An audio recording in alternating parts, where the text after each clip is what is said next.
కావాలని మీ కలను నెరవేర్చుకోండి. సంప్రదించండి Hegde fertility, Hyderabad, Telangana.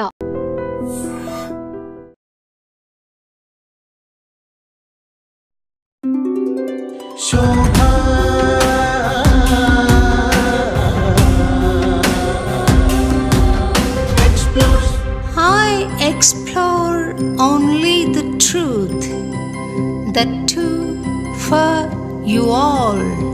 Shobha explores.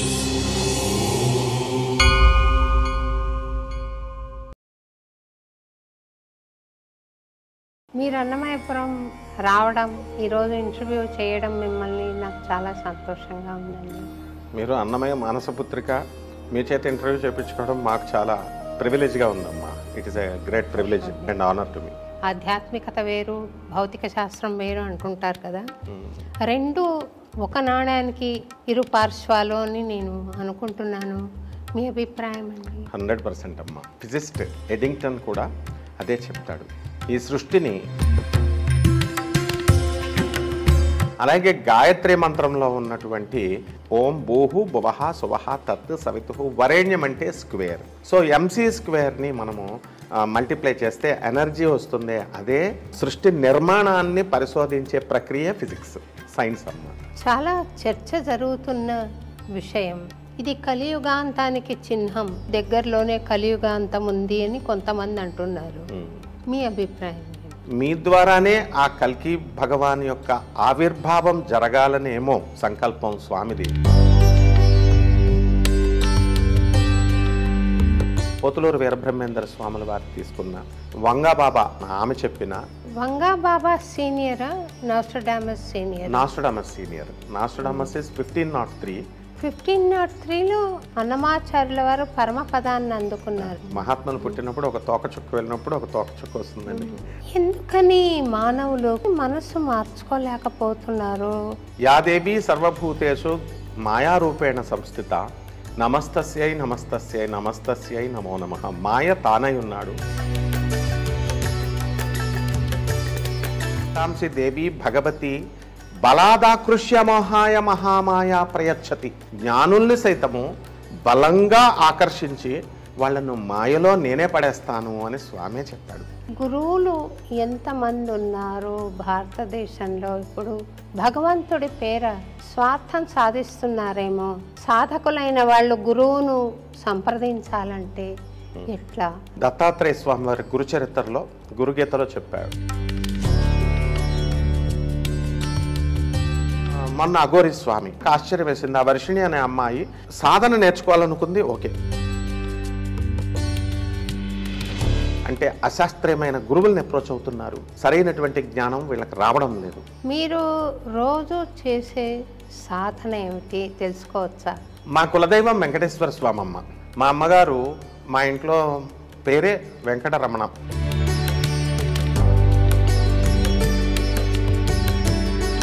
ఏకైకమక్షరం పుంసాం మహాపాతక నాశనం చరితం రఘునాథస్య. And chanting the name of God, simple సాధనమ్మ. నమస్కారం అండి. నమస్కారం అమ్మా. మీరు అన్నమయ్యపురం రావడం, ఈరోజు ఇంటర్వ్యూ చేయడం మిమ్మల్ని నాకు చాలా సంతోషంగా ఉందండి. మీరు అన్నమయ్య మానసపుత్రిక మీ చేత ఇంటర్వ్యూ చేయించుకోవడం మాకు చాలా ప్రివిలేజ్గా ఉందమ్మా. It is a great privilege and honour to me. అంటే నేను చాలా సుమారు ఒక 5-6 వీడియోలు మీవి చూశాను మేడం. అంటే కలియుగాంతం గురించి, జరుగుతున్న బీభత్సాల గురించి మీరు చాలా విశదంగా, చాలా విశ్వాసంతో చెప్పారు. నాకు సంతోషం కలిగింది. కల్కి అవతారం ఆగమనం గురించి కూడా మాట్లాడారు మీరు. అయితే ఈ ఇంటర్వ్యూ కొంచెం ప్రత్యేకంగా చేద్దామా అని మీ అనుమతి కోరుతున్నాను. డెఫినెట్లీ అమ్మా, అది మీ అనుగ్రహం. మీరు ఫిజిక్స్ ప్రొఫెసర్ అని అవునమ్మా తెలుసుకున్నాను. నా ఉద్దేశంలో భౌతిక శాస్త్రానికి ఆధ్యాత్మికతకి తేడా లేదేమో అని నేను అనుకుంటున్నాను. Exactly. Science is different, philosophy is different, ఆధ్యాత్మికత వేరు, భౌతిక శాస్త్రం వేరు అంటుంటారు కదా. రెండు ఒక నాణ్యానికి ఇరు పార్శ్వాలు అని నేను అనుకుంటున్నాను. మీ అభిప్రాయం అండి? 100% అమ్మా. ఫిజిస్ట్ ఎడింగ్టన్ కూడా అదే చెప్తాడు. ఈ సృష్టిని మొత్తం ఏదో ఒక శక్తి అనేటటువంటిది నడిపిస్తుంది అని, ఆ శక్తి నడిపిస్తుందన్న విషయాన్ని నేను తెలుసుకున్నాను అంటాడు తప్ప ఆ శక్తి ఎవరన్నారు? ఫిజిస్ట్ ఎడింగ్టన్ అని ఆయన. అలాగే ఈ ఐన్స్టీన్ కానీ న్యూటన్ కానీ వీళ్ళంతా కూడా గ్రావిటేషనల్ ఫోర్స్ ఆఫ్ అట్రాక్షన్తో యాపిల్ పైకిందుకు వెళ్ళదు కిందకెందుకు పడుతుంది అని న్యూటన్ గారు ఏదో ఒక గ్రావిటేషనల్ ఫోర్స్ నడుపుతుందని, అలాగే గాయత్రి మంత్రంలో ఉన్నటువంటి ఓం భూర్భువ స్వః తత్సవితుర్వరేణ్యం భర్గోదేవస్య ధీమహి ధియో యో నః ప్రచోదయాత్. ఇందులో భూహు అంటే mass of the earth which is denoted by small M in physics. అలాగే సవిత్రుడు ఓం భూహు భువః సువః తత్ సవితుహు. సవితుహు అంటే సూర్యభగవానుడు సవిత్రుడు. సవితుహు అంటే సూర్యశక్తి, వెలాసిటీ ఆఫ్ లైట్.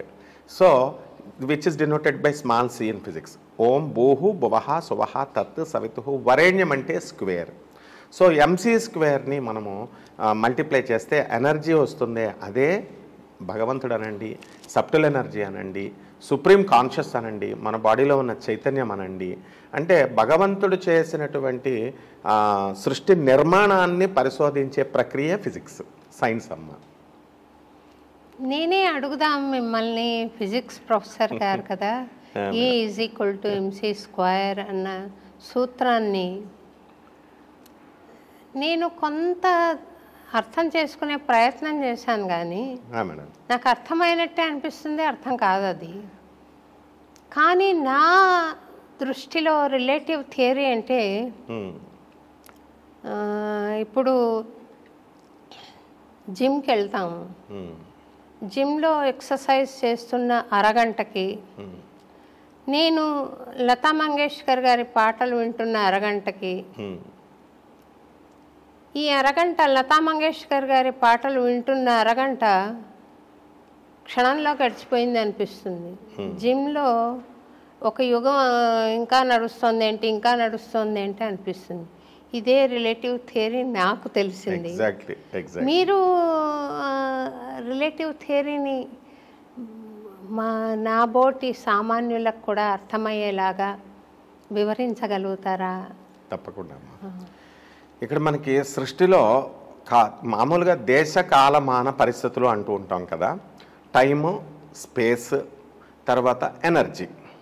దీంట్లో ఏమవుతుందంటే ఎనర్జీకి తర్వాత ఈ కాంతి వేగం అనేటటువంటిది ఎలా తీసుకున్నారంటే, ఈ స్పేస్లో ట్రావెల్ చేసేటప్పుడు ఈ లైట్ పార్టికల్స్ అవనియండి, లేకపోతే ఈ డస్ట్ పార్టికల్స్ అవనియండి, వీటిల్లో వేగం తగ్గిపోతూ ఉంటుంది. అందువల్ల మొన్న సునీత విలియమ్స్ గారు ఆవిడ వచ్చినప్పుడు స్పేస్ నుంచి పారాచూట్స్ ఫుల్ వేగంతో 10,000 km/h స్పీడ్తో వస్తూ మన ఇక్కడికి వచ్చేసరికి భూభాగానికి, భూమి ఆర్బిట్లోకి వచ్చేసరికి మరి ఈ యొక్క కాంతి వేగము లేకపోతే ఈ గాలి ఇది ఆపుతుంది కాబట్టి పారాచూట్స్తో స్లోగా దించారు. అంటే ప్రతిదానికి కూడా ఎనర్జీకి, మనలో ఉన్నటువంటి చైతన్య శక్తికి, టైంకి, స్పేస్కి ఉన్నటువంటి అనుబంధమే ఈ థియరీ ఆఫ్ రిలేటివిటీ. అందువలన ప్రతిదీ కూడా మనం డీప్గా కనుక చూస్తే ప్రతి విషయంలో కూడా సైన్స్ నిండి నిబిడీకృతమై ఉంటుంది. అంటే ఎంత ఆ కాలాన్ని ఎవరు తెలుసుకోలేము. స్పేస్లోకి వెళుతున్నా కూడా స్పేస్ అంతా కూడా వ్యాక్యూమే ఎప్పుడు కూడా. తర్వాత ఆ శూన్యము నుంచే సమస్త సృష్టి పుట్టింది. ఆ పుట్టించినటువంటి వాడే పరమాత్మనండి, సుప్రీం కాన్షియస్నెస్ శక్తి అనండి. కంపల్సరీ ఈ టైంకి, స్పేస్కి, ఆ పుట్టించిన వాడికి ఉన్నటువంటి ఆ రిలేషనే థియరీ ఆఫ్ రిలేటివిటీ అమ్మ. అన్నమయ్య పాట ఒకటి ఉందండి, దిబ్బలు వెట్టుచు తేలినదిదివో ఉబ్బు నీటిపై ఒక హంస అని. అంటే నాకు అర్థమైంది ఆ పాట. ఈ గ్యాలక్సీలు, పాలపుంతలు ఎన్నో ఉన్నాయంటారు కదా, వాటిని దిబ్బలు పెట్టుచు తేలినదిదివో ఉబ్బు నీటిపై ఒక హంస అంటే అది సాక్షాత్తు మనం వెంకటేశ్వర అన్న పేరు చెప్పుకొని ఏ పరమాత్ముడినైతే ఆరాధిస్తున్నామో ఆ పరమాత్మను ఆయన హంసగా భావించారేమో. మరి ఈ బ్రహ్మాండాల్లో అంతా కూడా స్వామి నిండి నిబిడీకృతమై ఉన్నప్పుడు, అణువణువులో ఆయనే వ్యాపించి ఉన్నప్పుడు, ఈ బీభత్సాలు జరుగుతున్నప్పుడు కూడా సముద్రంలో సునామీ వస్తుందంటే ఆయనే ఉన్నాడు, భూకంపాలు వస్తున్నాయంటే ఆయనే ఉన్నాడు. ఎందుచేతనని మళ్ళీ ఆయనే వచ్చి వీటిని సమాళించాలి అని ఒక ఆలోచన వచ్చిందండి. మీరేమైనా సమాధానం చెప్తారా? డెఫినెట్గా అమ్మ. ఈ సృష్టిని సృష్టించింది ఆయనే, తర్వాత పరిపాలించేది ఆయనే, మనకు తిండి పెట్టేది స్థితికారకుడు ఆయనే, లయకారకుడు ఆయనే. ఒక కుటుంబంలో పిల్లవాడు పిల్లల్ని పెంచుతాడు తండ్రి. చెప్పిన మాట వినాలి తండ్రి చెప్పినప్పుడు. తండ్రి చెప్పినట్టు వినకుండా అతను వేగబాండ్ లాగా తయారైనప్పుడు తప్పకుండా తండ్రి శిక్షిస్తాడు. అందువలన ఈ సృష్టి నిర్మాణంలో సృష్టించడము, లయము కూడా ఒక భాగం కాబట్టి, పనిష్మెంట్ కూడా ఒక భాగము కాబట్టి, because is the law maker, ఆ లాకి అబైడింగ్ సిటిజన్గా ఉండమని చెప్పి ఆయన లాని అట్లాగా కాన్స్టిట్యూషన్ని రాశారు.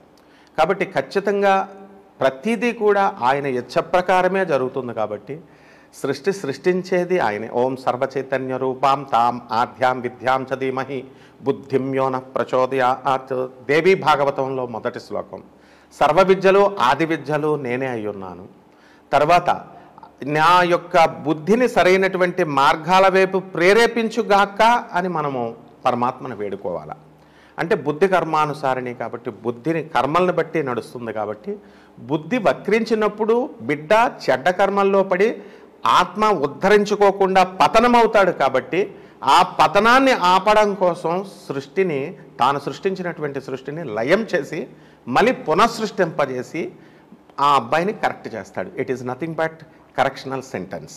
అందువలన ఆ స్టూడెంట్ టీచర్ నేర్పించేటటువంటి పనిష్మెంట్గా అనండి, మనము జైల్లో పంపిస్తాడు పిల్లల్ని, కరెక్షనల్ సెంటెన్స్ అంటాం. ఇట్ ఈస్ నాట్ జైల్ కాదు అది.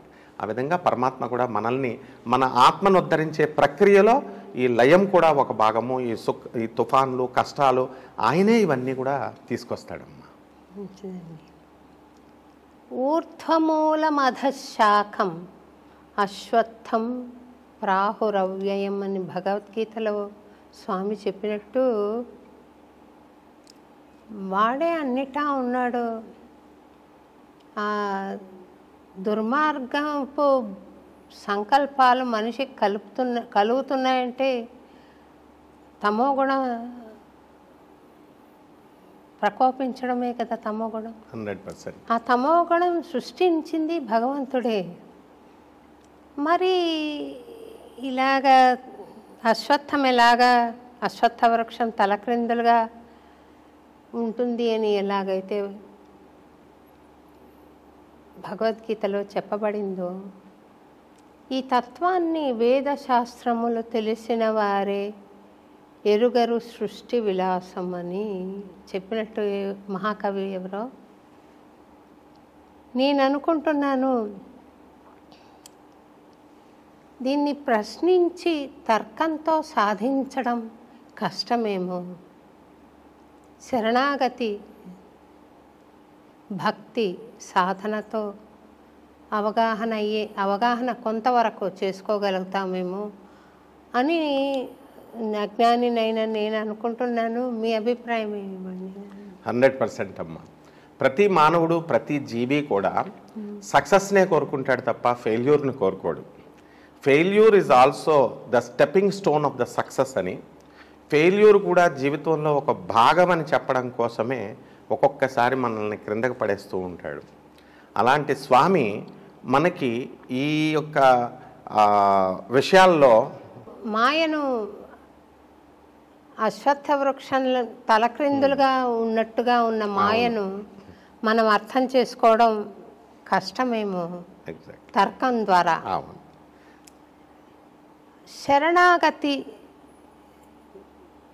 మార్గంలో సాధనా మార్గంలో భక్తితో, ప్రేమతో, స్వామి పట్ల ఆరాధనా భావంతో కొంచెానికి కొంచెం తెలుసుకోగలుగుతామేమో అని నేను అనుకుంటున్నాను చెప్పానండి. Exactly.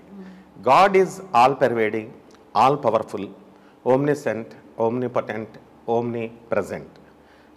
It is beyond logic. God consciousness ఎప్పుడు కూడా లాజిక్కి అందదు, తర్కానికి అందదు. భగవద్గీత కూడా అంతే. ప్రతి శ్లోకం మనకు అర్థమవుతున్నట్టు ఉంటుంది, అర్థమవుతుంది, టోటాలజీ. కాబట్టి తర్కానికి అతీతము అంటిల్ అల్టిమేట్ సరెండర్ అవ్వాలా. మళ్ళీ ఆ సరెండరెన్స్లో కూడా పరిపూర్ణ శరణాగతి ఉండాలి. అన్కండిషనల్ సరెండరెన్స్ ఉన్నప్పుడు మాత్రమే భగవంతుడు ఆయన యొక్క కృపతో మాత్రమే, గురువు యొక్క అనుగ్రహంతో మాత్రమే ఆయన కాన్షియస్నెస్ మనకు అర్థమవుతుంది తప్ప మన యొక్క ఇంటెలిజెన్స్తో కానీ మన యొక్క లాజిక్తో కానీ ఈ భగవంతుడు అనేటటువంటి తత్వం అస్సలు అర్థం కాదమ్మా.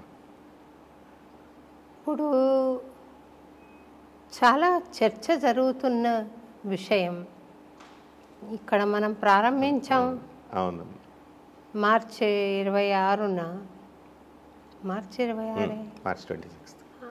ఆ చర్చ ఇప్పుడు బహుధా చాలా విస్తృతంగా సాగుతోంది. అవును, కొన్ని మనం కళ్ళారా కూడా చూస్తున్నాం. భూకంపాలు,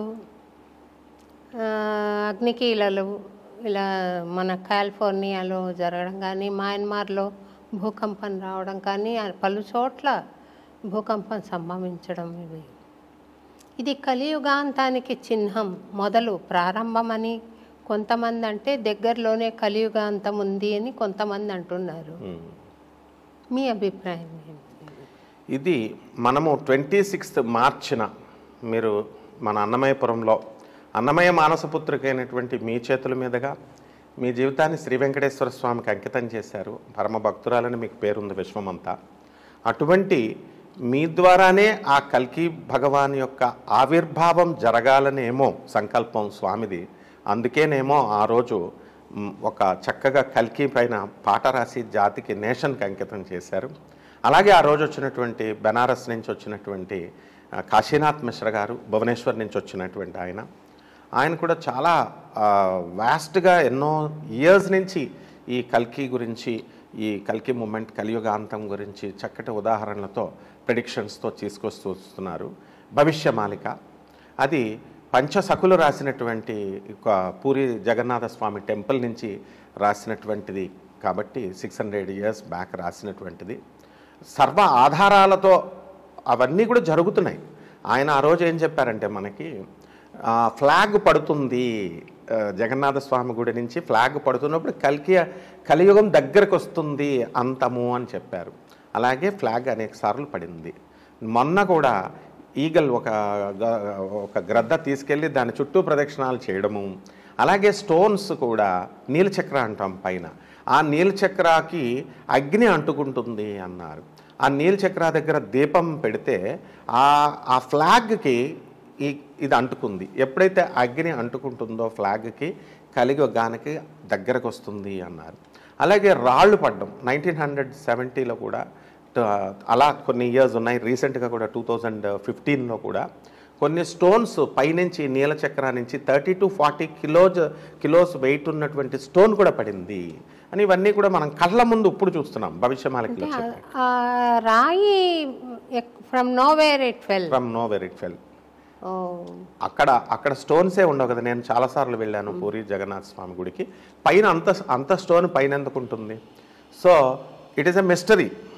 అండ్ ఈగల్ కూడా ఆ గరుత్మంతుడు అవతారం కాబట్టి, శ్రీ మహావిష్ణువు యొక్క ఇది కాబట్టి అది తీసుకుని వెళ్ళి ఇలా తిప్పడము, ఇవన్నీ కూడా భవిష్యమాలికలో ఆయన చెప్తున్నవన్నీ కూడా దగ్గరకు వస్తూ ఉన్నాయి. అలాగే మనకి ఈ ఇన్సిడెంట్స్ మనము ఇక్కడ తీసుకున్నట్లు పోతులూరు వీరబ్రహ్మేంద్ర స్వాముల వారు తీసుకున్న, నాస్ట్రడామస్ ఫ్రాన్స్కి చెందిన ఆయన వంగాబాబా, ఆమె బల్గేరియన్, ఆమె చెప్పిన ఒక్క విషయం అండి. వంగాబాబా సీనియరా, Nostradamus senior? Nostradamus is 1503 to 1503లో జన్మించారు. 1503లో అన్నమాచార్యుల వారు పరమపదాన్ని అందుకున్నారండి. అదేనండి. మహాత్ములు పుట్టినప్పుడు ఒక తోకచుక్క వెళ్ళినప్పుడు ఒక తోకచుక్క వస్తుందండి. ఆయన అంటే బహుశా కాన్షియన్స్ అవును అంతా ఒకటే కాబట్టి కాన్షియస్నెస్ మనం చెప్పలేము ఏ ఎనర్జీ ఎలా వచ్చింది ఎగ్జాక్ట్ ఎలా వెళ్ళింది అని చెప్పలేము. ఎనర్జీ అంతా ఒకటే కదా. అంతే అండి. వీళ్ళందరూ కూడా వంగబాబా గారు వీళ్ళందరూ చెప్పినవి కూడా ఈ 2025కి సంబంధించినవి గుర్తులు అన్నీ సరిపోతున్నాయన్నమాట. అందరు చెప్పినవి కోయిన్సైడ్ అవుతున్నాయి. 2025లో వీళ్ళందరూ చెప్పింది ఒక జిస్ట్లో చెప్పాలంటే ఎర్త్ క్వేక్స్ ఎక్కువ అవుతాయి అన్నారు. మయన్మార్లో, థాయిలాండ్లో జరిగింది, బ్యాంకాక్లో. ఆ తర్వాత వెంటనే మళ్ళీ పాకిస్తాన్లో జరిగింది, ఇస్లామాబాద్లో. ఆ తర్వాత మళ్ళీ మనకి ఈ ట్రెమర్స్ రామగుండం దగ్గర జరుగుతుందన్నారు. హైదరాబాద్లో కూడా లైట్ ట్రెమర్స్ వచ్చింది 4.3 రెక్టార్స్తో మ్యాగ్నిట్యూడ్తో. సో ఈ విధంగా ఎక్కడో ఒక చోట వస్తూనే ఉన్నాయి. అలాగే mount Abu most spiritual place అయినటువంటి మౌంట్ ఆబూలో గురుదత్తుడు దత్తాత్రేయ స్వామి వారి గిరిశిఖరం ఆయన తపస్సు చేసిన ప్లేస్ అది. ప్లస్ శివబాబా గారు బ్రహ్మకుమారీస్ అక్కడ కార్యక్రమాలు, ఈ ఆధ్యాత్మిక కార్యక్రమాలు ఇంటర్నేషనల్ హెడ్ క్వార్టర్స్ అది. అటువంటి ప్లేస్లోనే అక్కడ ఫారెస్ట్లోనే మంటలు అండుకోవడము, ఇవన్నీ కూడా ఈ ఎకనామిక్ డిజాస్టరు, ఇవన్నీ వాళ్ళు చెప్పినట్టుగానే మహాత్ములు అందరు చెప్పింది కోయిన్సైడ్ అవుతోంది. కాబట్టి కలియుగం అంతమవ్వేటటువంటి డేట్ని ఎవరూ నిర్దేశించలేదు అని కాశీనాథ్ మహారాజ్ గారు కూడా it was not told in any పురాణ, ఇట్లా హ్యాపెన్ అవుతూ ఉంటుంది అని వారు చెప్పినట్టుగానే భాగవతం కానీ, గర్గ సంహిత కానీ, ఆ తర్వాత ఈ యొక్క ధర్మసింధు, మనుస్మృతి, ఇక పురాణాలన్నీ ఇవన్నీ కూడా చెప్పేటటువంటివన్నీ కూడా అదే చెప్తున్నది. కాబట్టి అమ్మ దగ్గర పడుతున్నాము అన్నది మాత్రము. అండ్ క్లియర్గా వంగబాబా వీళ్ళంతా చెప్పారు. ద హ్యుమానిటీ ఏమవుతుందంటే హ్యూమన్ విలువలు దిగజారిపోతాయి, డిసింటిగ్రేట్ అవుతాయి అన్నారు. అది కూడా ఈ 2025 నుంచి. కాబట్టి దగ్గర పడుతుంది అని మనం అనుకోవాలమ్మా. ఎందుకని మానవులు కళ్ళారా చూస్తూ కూడా ఈ డిస్ట్రక్టివ్ యాక్టివిటీ చూస్తూ కూడా డిస్ట్రక్షన్స్ ఎందుకని మనసు మార్చుకోలేకపోతున్నారు? రాను ఇంకా స్వార్థంతో ప్రవర్తిస్తున్నారు. ఇంకా ఇతరులను బాధ పెట్టి తాము ప్రయోజనం పొందే ప్రయత్నం చేస్తున్నారు తప్ప ఎక్కడ పరివర్తన కనిపించడం లేదే అని నేను ఆలోచన చేస్తున్నానండి. దీనికి ఏమైనా కారణం ఉందంటారా? యాదేవి సర్వభూతేషు మాయారూపేణ సంస్థిత నమస్తస్యై నమస్తస్యై నమస్తస్యై నమో నమః. మాయ తానై ఉన్నాడు. శ్రీనివాసుడిలో ఉన్నటువంటి మాయాశక్తి పురుషోత్తముడు ఆయనైతే ఆయన మాయాశక్తే యోగమాయ. జ్ఞానినామపి చేతాంసి దేవి భగవతి బలాదాకృష్య మోహాయ మహామాయ ప్రయచ్చతి. జ్ఞానుల్ని సైతము బలంగా ఆకర్షించి వాళ్ళను మాయలో నేనే పడేస్తాను అని స్వామే చెప్పాడు. కాబట్టి ఈ మహామాయ నుంచి తప్పించుకోవడం, ఆయన సరెండర్ అవ్వడం తప్ప ఎవ్వరూ తప్పించుకోలేరు. స్వయం మరణం కలిగినటువంటి మహాజ్ఞాని ధర్మాత్ముడు అయినటువంటి భీష్మాచార్యులు వారు కూడా ఆయన పరివర్తన చెందలేదు కాబట్టే కుప్పించి ఎగిసిన కాళిలా శ్రీకృష్ణ పరమాత్మ రథం నుంచి దిగి వచ్చి ఆయన్ని చంపేస్తానంటాడు. రీజన్ అడిగితే you are not ready to accept change. So ప్రతి జీవి కనుక యాక్సెప్ట్ చేయకపోతే పరివర్తన అయి తీరాలి వీళ్ళంతా. ఇప్పుడు కలియుగాంతం దగ్గరకు వస్తుంది. మనం ధర్మ నిరతి మీద మనం వెళ్ళాలి. మహాత్ములు చెప్పినట్టుగా వెళ్ళాల్సిందే. ఈ ధర్మ నిరతిని నేను యాక్సెప్ట్ చేయకపోతే నన్ను కృష్ణుడు పనిష్ చేస్తాడు అనేటటువంటి God Fearing and God loving ఆలోచన అనేటటువంటిది ఉండాలి. లేకపోతే వాళ్ళ స్వయం ఆత్మను వాళ్ళే పతనం చేసుకున్నట్టు. కాబట్టి ఆత్మను పతనం చేసుకోవడం కూడా మహాపాపం అన్నాడు. పాపం అంటే వీళ్ళేవో ప్రత్యేకించి పెద్ద ఏవో చేయనవసరం లేదు. దేవుడు చెప్పింది వినకపోవడం పాపం, దేవుడు చెప్పింది చేయకపోవడం పాపం, ఇప్పుడు పరివర్తన రాకపోవడం పాపం అమ్మ. కరెక్ట్ అండి. ఇంత భూకంపం మయన్మార్లో వచ్చింది, చాలా మానవాళి నశించిపోయింది. ఆ దృశ్యాలు చూస్తుంటే హృదయ విదారకంగా ఉన్నాయి. కానీ అడవుల్లో నరికేయడము, ఎత్తైన బిల్డింగ్స్ కట్టుకోవడము, ఇంకా భూమాతను కష్టపెట్టి ప్రకృతిని పీడించి స్వార్థమే ఆలోచిస్తున్నాడు మనిషి. ఆ మనిషి మానసికంగా మారితే తప్ప కల్క్యావతారం వచ్చినా కానీ ఆ కల్క్యావతారం రక్షణ పొందడానికి వీలు పడదు. ఎవరైతే ప్రకృతి పట్ల ప్రేమతో ఉంటారో, ప్రకృతి అంటే సర్వజీవులు మానవులతో సహా, ఎవరైతే ధర్మ మార్గంలో నడుస్తారో వాళ్లకు మటుకు రక్షణ దొరుకుతుంది అని కాశీనాథ్ మిశ్రా గారు కూడా ఆ రోజు చెప్పారండి. దానికి వారు మార్గం సూచించింది త్రిసంధ్య అని ఒక మంత్రం చెప్పారు, మాధవ మంత్రం. దాన్ని 3 పూట్ల పఠించాలని, తర్వాత భాగవత పారాయణం చేయాలని, మాంసభక్షణము మద్యపానము వదిలేయాలని, ధర్మ మార్గంలోనే నడవాలని ఆయన చెప్పారు.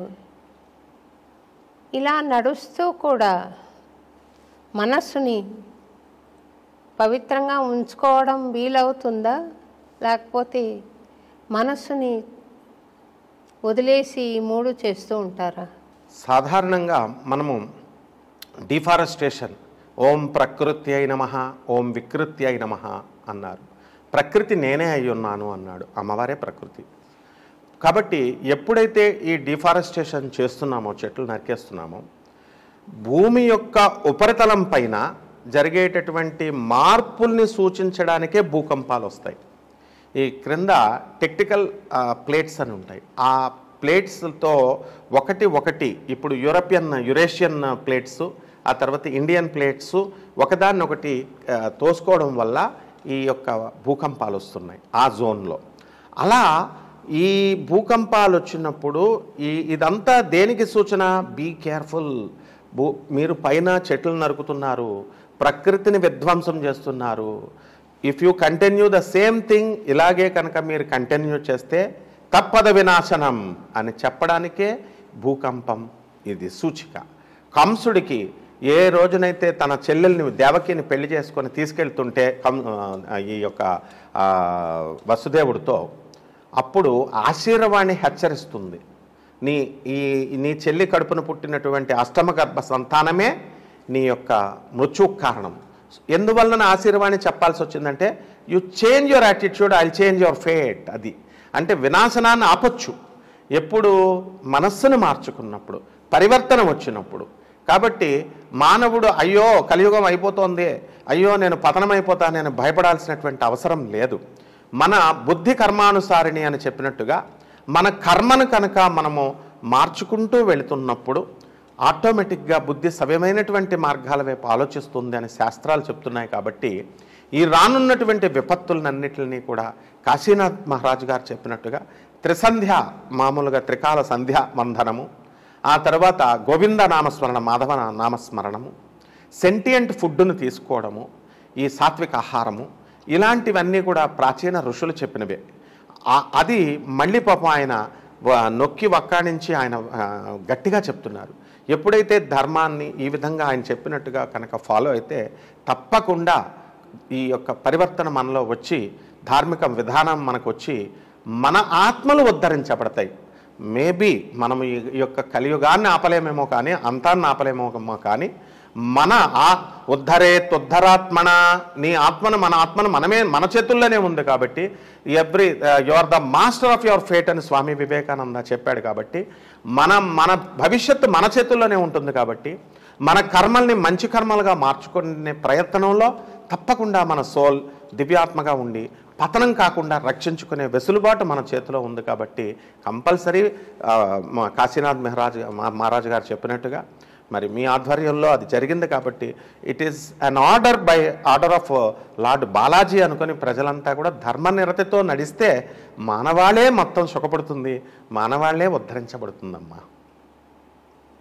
అంటే నేను గమనించింది ఏమంటేనండి, మహావిపత్తు ఈ మధ్య వచ్చింది, కరోనా వస్తే నేను స్వామి పాదాలు సాక్షిగా చెప్తున్నా, నేను ఎలాగా ఒక 10 మందికైనా సందేశాన్ని సంగీతం ద్వారా ఇవ్వగలుగుతాను అని ఒక ప్రేయరు అందరి చేత పాడించి రికార్డ్ చేశాను. నేను కరోనాలో ఎలా నడుచుకోవాలో మనుషులు అనేది చిన్న పాట పాడి నేను వీడియో చేసి పెట్టాను. అది చాలా వైరల్ అయింది. ఆ సాంగ్ వరల్డ్ ప్రేయర్గా కూడా చేశారు. ఒకటి గోవింద రక్షమాం కరోనాతః అని. అయితే ఆ సమయంలో నా అబ్జర్వేషన్, అందరూ క్షమింతురుగాక, ఆ కరోనాని కూడా ఎలా తమ తమ వ్యాపకాలకి తమ తమ వ్యాపారాలకి మలుచుకోవచ్చు అన్న ఆలోచన జరిగింది. మీకు కూడా తెలుసు. నాకు పరమ ఆశ్చర్యం కలిగిన విషయాల్లో అదొకటి. ఒకవైపు వన్ ఆఫ్ మై స్టూడెంట్స్ అండి ఇంటికి తిరిగి వచ్చేసి ఫోన్ చేశాడు రమణకి. చేసి నేను ఇలాగా మా అమ్మ శవాన్ని హాస్పిటల్లోంచి తీసుకెళ్ళి బరియల్ గ్రౌండ్కి క్యూ కట్టారు, చాలా పెద్ద క్యూ ఉంది, అక్కడ నేను పెట్టేసి వచ్చేసేసాను, నాకేమైనా పాపం వస్తుందా అమ్మని అడిగి చెప్పు అంటారు. ఎగ్జాక్ట్లీ. అంటే ఇంకా అప్పటి పరిస్థితుల్లో అంతకన్నా చేయగలిగిందేం లేదు పాపం. కానీ అంతరాత్మ ఉంది కాబట్టి అడిగాడు, లేకపోతే ఎందుకు అడుగుతాడు? అటువంటి సిచ్యువేషన్లో, దారుణమైన సిచ్యువేషన్లో నాకు తెలుసు చాలామంది ఉన్నతాధికారులు కూడా తమ భార్యలో తమ బంధువులో కరోనాలో పోతే హాస్పిటల్ నుంచి బాడీని ఇంటికి తీసుకెళ్ళలేకపోయారు. కరెక్ట్. డైరెక్ట్గా శ్మశాన వాటికకి తరలించారు. అది రూల్ అయింది అప్పుడు. ఇటువంటి క్షణాల్లో కూడా స్వార్థం వీడలేదే మనిషి, దాన్ని ఎలా కమర్షియలైజ్ చేద్దాము, ఇలా మనిషి బాధపడుతున్నాడు కదా, నీకు ఈ మందులు అవసరం అని చెప్పి డబ్బు ఎలా చేసుకుందాము, నీకు ఇలాంటివి అవసరం అని చెప్పి ఎలా డబ్బు చేసుకుందాము, ఈ పాటలు పాడి రెమ్యునరేషన్స్ ఎలా తీసుకుందాము, క్రెడిట్ ఎలా తీసుకుందామన్న ఆలోచనలోనే మనుషులు ఉన్నారు కదా. మోక్షం కలదా? మనిషి స్వార్థ జీవమ్మ, ఆపర్చునిటిస్ట్. 50% దేవతా లక్షణాలతో 50% రాక్షస గుణాలతో పుడతాడు. అందువలనే మనిషి మనీషిగా మారాలి, ఉత్తమోత్తమ లక్షణాలని అలవర్చుకొని అని ఏ పురాణమైనా మనకి చెప్పేది అదే. సత్పురుషుల యొక్క సాంగత్యము. ఆ అబ్బాయి ఆ రోజు అడిగాడంటే అతనికి కాన్ఫిడెన్స్. విశ్వగురు మీరు, విశ్వానికి మీరు అన్నమయ్య స్వామి యొక్క కీర్తనని ప్రతి ఇంటికి తీసుకువెళ్ళి ఈ రోజున ఇది అన్నమయ్య పాట కరెక్ట్, శోభా మేడం పాడారు కాబట్టే మనకు తెలిసింది, లేకపోతే మాకు తెలియదు అది. అలా ఆయన రాసినటువంటి కీర్తనలన్నీ విస్తృతంగా ప్రతి ఒక్కళ్ళ హృదయంలో, ప్రతి ఒక్కళ్ళ దేశంలో, తెలుగువారందరికీ కూడా, వాళ్ళకి ఈవెన్ ఫారినర్స్ కూడా, బికాస్ వాళ్ళంతా కూడా ఇప్పుడు స్పిరిచువలిజం వైపు వచ్చి ఇండియా వైపు చూస్తూ మీ పాటలే నేను పాడుతుంటే నేను కాశీలో, తర్వాత బెనారస్లో, ఇక్కడ మిగతా ద్వారకలో నేను చూసి స్టన్ అయిపోయాను. వాళ్ళు సాంస్క్రిట్ కూడా పాడతారు, నేర్చుకుంటున్నారు. గోకర్ణ నక్షత్రంలో కూడా they are staying for 1 year or 6 months and they are practising these your songs అనమాట. సో ఇది అట్లా ఆ అబ్బాయికి ఏంటంటే, అరే నా కన్న తల్లిని నేను దహనం చేయలేకపోతున్నానే, పాపం వస్తుందేమో అన్న భీతి కంటే అమ్మ మాట, శోభమ్మ మాట వింటే స్వాంతనం చేకూరుతుంది, ఒక రిలీఫ్ వస్తుంది అన్న ఉద్దేశంతోనే వాళ్ళు అడిగారు. అది పరివర్తన, ఆటోమేటిక్గా ప్రోగ్రెసివ్ థింకింగ్. నాకు ఒక స్టూడెంట్ ఉంటాడు, వాడు ఏమంటాడంటే always I am the creator of my own destruction అంటాడు. ఏమిట్రా నాయన నువ్వు I am the creator of my own destruction అంటే ఏమిట్రా లైకారకుడు లాగా అంటాం. అట్లా వీళ్ళందరూ కూడా ఇప్పుడు ప్రజలు ఎవరైతే ఈ కరోనా టైంను కూడా మెటీరియలిజంతో ఉంటూ మనం కమర్షియల్గా ఉండాలి, మనం పోతామేమో అది అని స్వామికి మనం పేదవాళ్ళకి చేయాలా, నారాయణ సేవ ద్వారానే, పేదవాళ్ళ సేవ ద్వారానే నారాయణ చేరగలుగుతాం, service to humanity is real service to God అనేటటువంటి పద్ధతిలో మనం నడుచుకోవాలి అనేది లేకుండా, విచక్షణ లేకుండా స్వార్థంతో నడుచుకుంటే వాళ్ళ ఆత్మలను వాళ్ళే ఉద్ధరించుకోలేరు అనేటటువంటి జ్ఞానం కూడా పాపం వాళ్ళకి తెలియదు. అందువల్లనే ఏమంటారంటే అజ్ఞాన తిమిరాంధస్య జ్ఞానాంజన శలాకయా చక్షురున్మీలితం ఏనా తస్మై శ్రీ గురవే నమః. వాళ్ళ యొక్క అజ్ఞానాన్ని ఖండాలుగా మనము ఆ కత్తితో నరికి పడేయమని చెప్పే ఆ అన్నమయ్య ప్రభు, ఆ శ్రీ వెంకటేశ్వర స్వామి వారు మిమ్మల్ని మీ పాటల ద్వారా వాళ్ళకి జ్ఞానభిక్ష చెప్పి they have ordered you, might be they have ordered you to remove the people's ignorance. ఇది ఈ ప్రజలు కూడా వాళ్ళల్లో కరోనా టైంలో ఇంకా మనం ఎందుకు ఇలా కమర్షియలైజ్ చేయకూడదు అనే జ్ఞానం అనేది స్లోగా వస్తుంది. అందుకనే మీలాంటి వాళ్ళ గురించే వాళ్ళు చెప్పారు. ఎందుకంటే శోభమ్మ అంటే వెంకటేశ్వర స్వామి, దట్స్ ఆల్. ఆమె మహాభక్తురాలు అంటారు. సాధూనాం దర్శనం పుణ్యం, స్పర్శనం పాపనాశనం, భాషణం కోటి తీర్థం, వందనం మోక్షదాయకం. సాధువు అంటే సాధువు డ్రెస్ అని కాదు.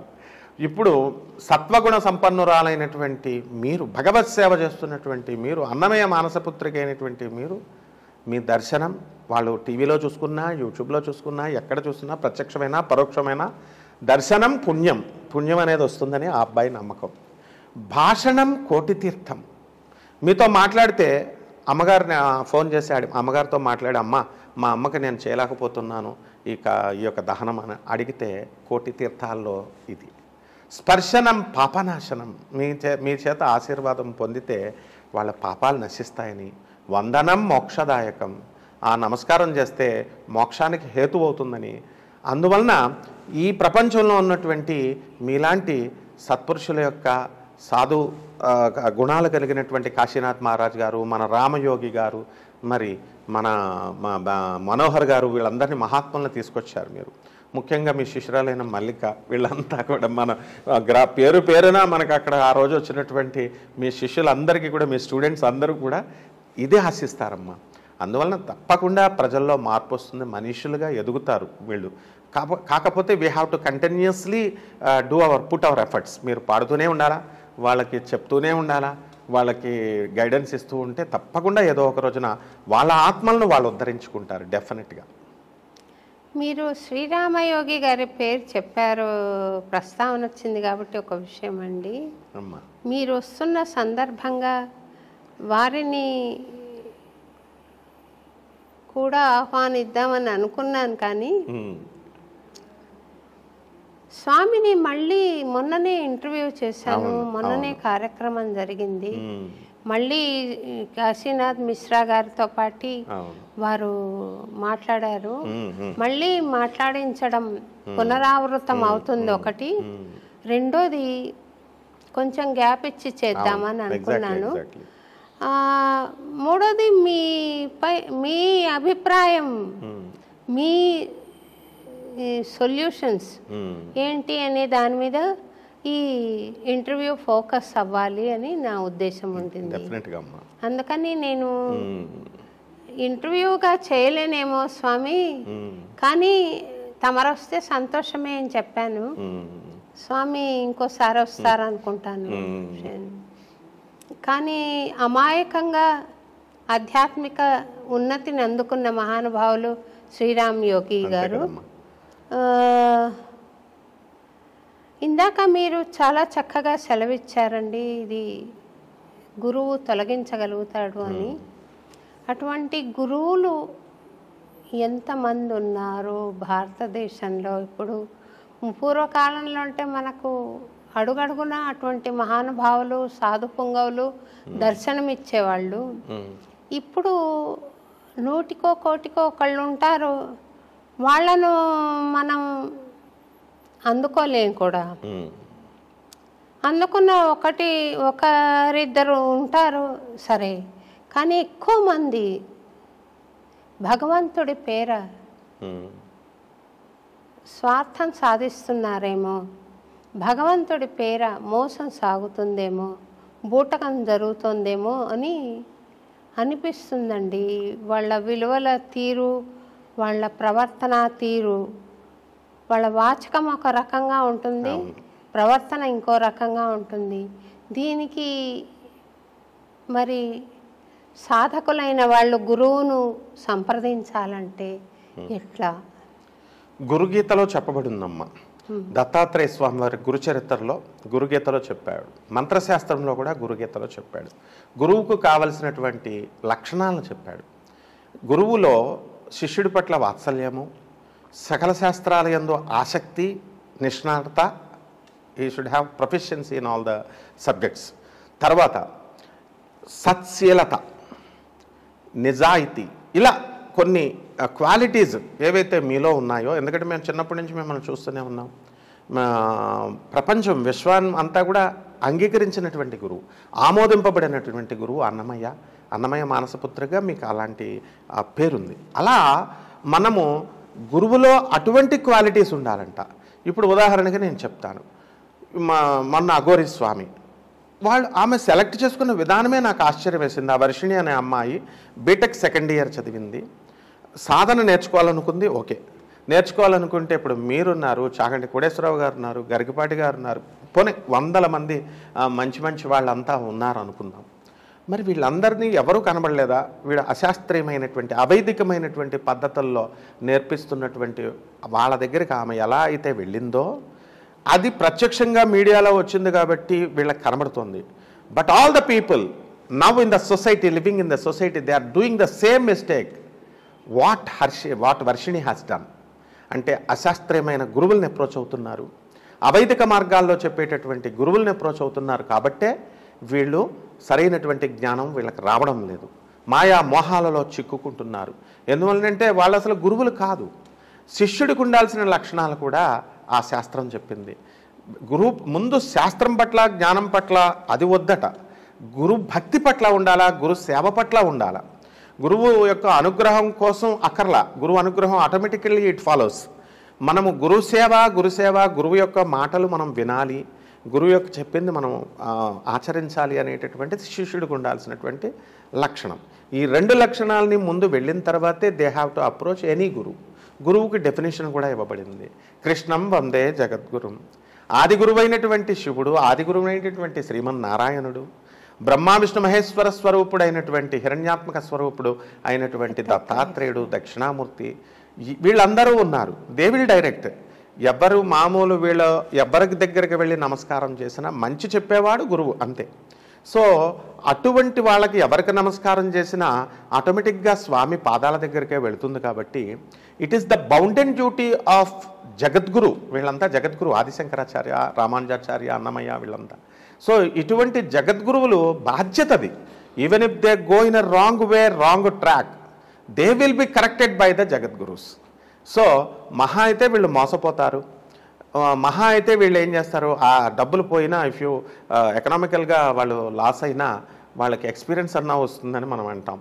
సో ఈ విధంగా వాళ్ళు మరి మనుషులు కూడా తెలుసుకోవాలి, గురువు అనేటటువంటి వాళ్ళు ఎవరిని అనాలి, ఎవరు పద్ధతులు, డిసిప్లిన్. బికాస్ మేము రైల్వే మిక్స్డ్ హై స్కూల్ రాజమండ్రిలో చదివినప్పుడు కృష్ణమాచార్యులు మాస్టర్ అని ఉండేవారు, ఎన్ కృష్ణమాచార్యులు అని. మాకు ఇప్పటికీ గుర్తున్నారు. ఎందుకంటే మేము ఏదైనా చిన్న దొంగతనాలు, చిన్న క్లాసులో రూపాయి 2 రూపాయలు ఇంట్లో తీసుకెళ్ళిపోతే పేరెంట్స్ కంప్లైంట్ చేస్తే చేతులు ఇలా పెట్టి కొట్టి, నాకు నచ్చింది ఏంటంటే ఇంకెప్పుడు కూడా మేము చెయ్యము ఈ తప్పు అని ఒట్లు వేయించుకునేవాడు. వాట్ మేడ్ హిమ్ ప్రేమ, శిష్యుల పట్ల ప్రేమ. అందువలన ఆయన రిటైర్ అయినప్పుడు మేమంతా కూడా మా క్లాస్మేట్ అయినటువంటి ఎంటైర్ ఆల్ ఇండియాకి జనరల్ మేనేజర్ అయినటువంటి FA&COగా ఉన్న ఎన్ శ్రీనివాసరాజు అని ఇప్పుడు నా క్లాస్మేటే, మేమంతా వెళ్ళి ఆ మాస్టర్ని కుర్చీలో లేపి భుజాలపైన పెట్టుకొని రిటైర్ అయితే ఆయన ఊరేగించాం ఈ 75th ప్లాటినం ఇయర్ యానివర్సరీకి స్కూల్కి.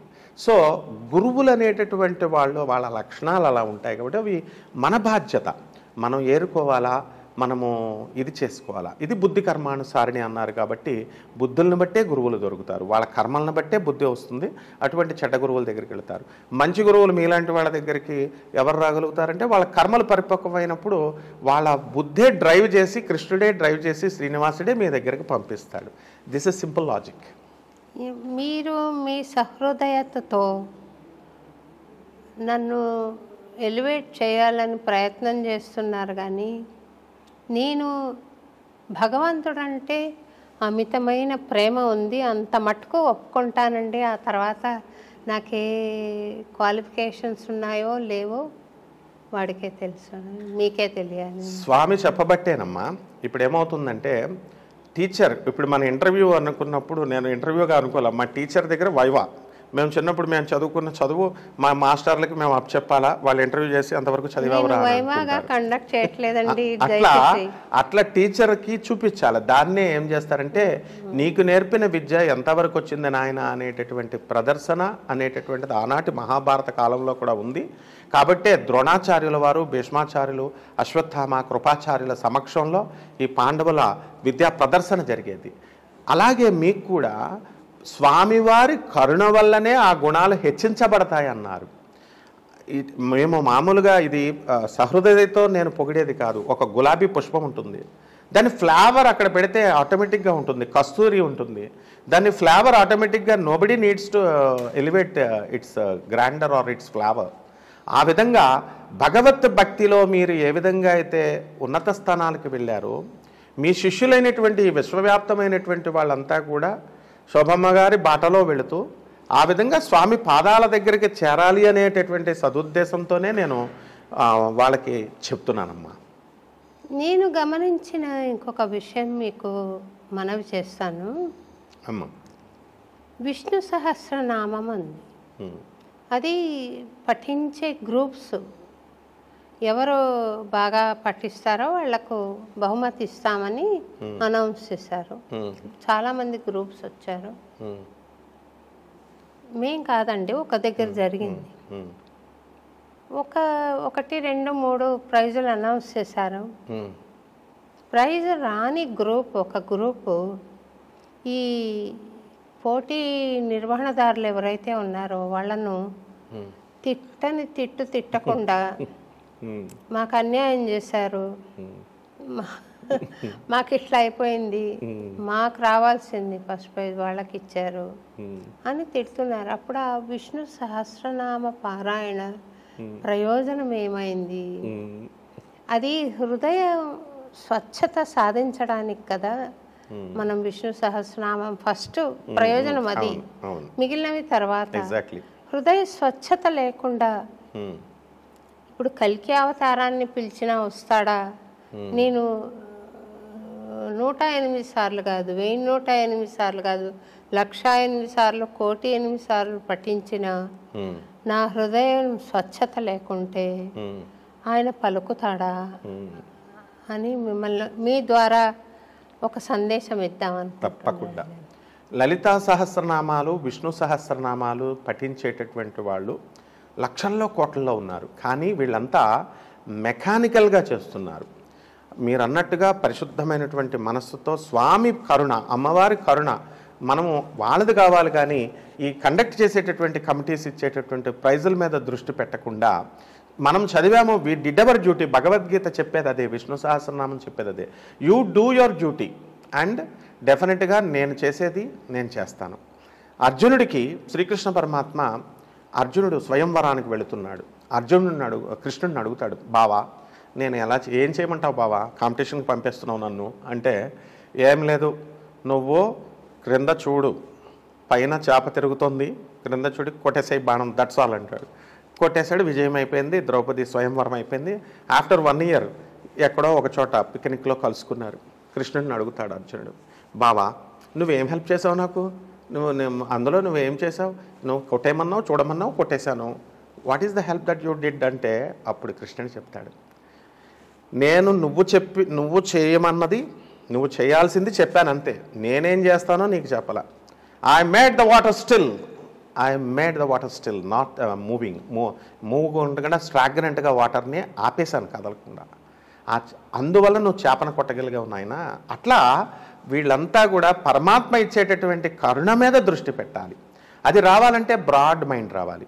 అసలు ఫస్ట్ విష్ణు సహస్ర పారాయణే ఏమంటున్నాడు, విశాలము విష్ణు పదములోనే ఉంది, బ్రాడ్గా వ్యాపించి ఉండడము, బ్రాడ్ ఫీలింగ్స్ రావాలా. Narrow mind expansion is God, అంతేకాని నారోగా contraction is not God.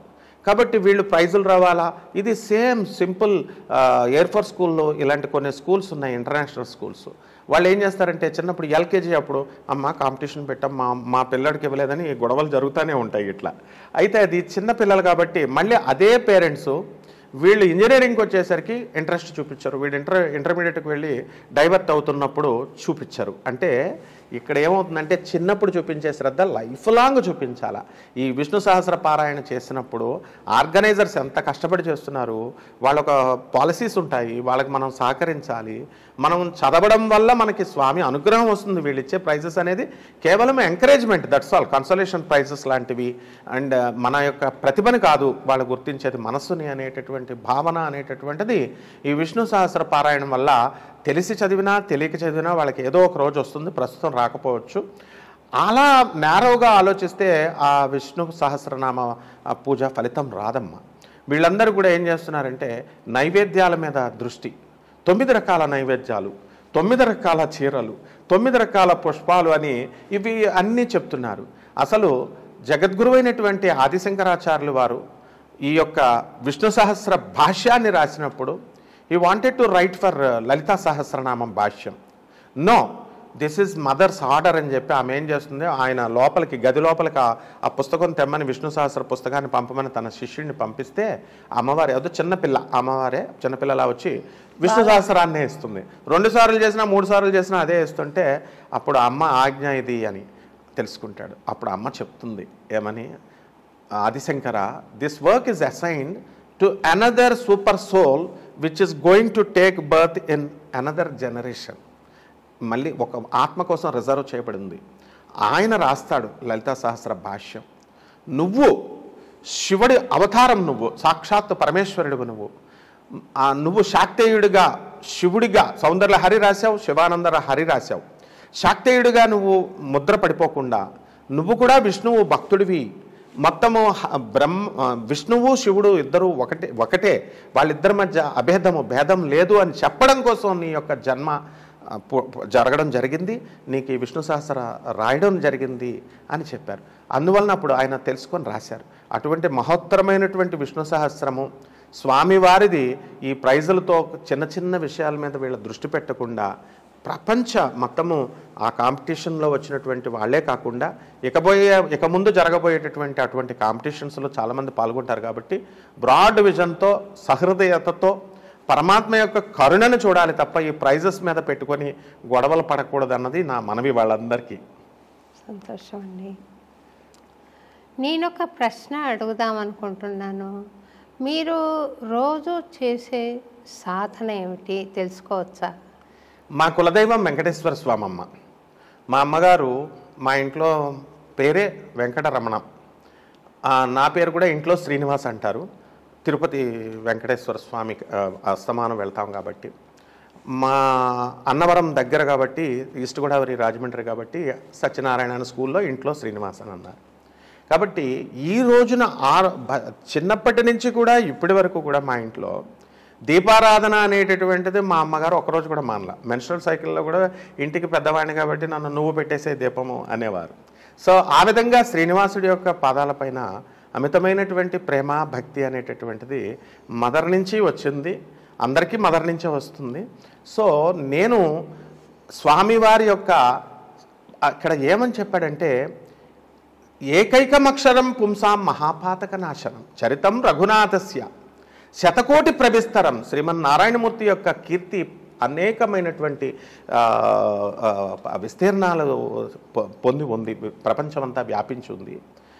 Vishnu సహస్రంలో కానీ రామరక్షా స్తోత్రంలో కానీ ఏ స్తోత్రంలో కానీ ఒక్కొక్క అక్షరము కూడా మన మహాపాతకాలను నాశనం చేస్తుంది అని శాస్త్రం చెప్తోంది. కాబట్టి మా గురువుగారైనటువంటి పురాణ పండ రాధాకృష్ణమూర్తి గారు ఇచ్చినటువంటి శ్రీరామరక్షా స్తోత్రం ముందు చదవడము, ఆ తర్వాత లలితా సహస్రము విష్ణు సహస్రాలు ఒక ఇది ఉందన్నమాట, ఒక కోర్సు లాగా. నా ఇన్ఫ్లుయెన్సర్స్ మీరు, భారతీ తీర్థ స్వాముల వారు, ఎందుకంటే మాకు శంకర మఠానికి వచ్చేవారు, వాళ్ళిద్దరూ సాధనా గురువులు మీరు నాకు.